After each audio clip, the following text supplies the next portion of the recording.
In this video, I'm going to give you the answer of this question. The question is Velcro was inspired by what natural items? When I give you the answer of this question, the answer of the question is cockleburrs. So that's the answer of the question, cockleburrs. Hi, thank you so much for watching this video. If you find this video is very useful, you can help this channel to grow by subscribing this channel. Please this subscribe button and don't forget to like this video. And if you find this video is not really good, or you don't really like this video, or you kind of feel that it's a little bit offensive or something like that, you can click this one, dislike button. You can do that anyway.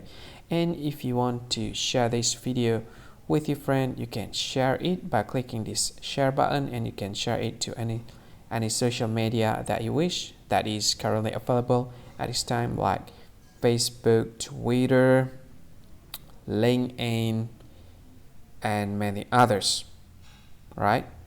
And if you want to add this video to your playlist, you can click this one. You can watch this video later, and you can find more options by clicking these three dots.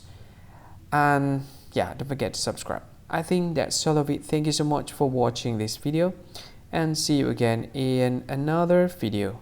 Bye bye. See you again.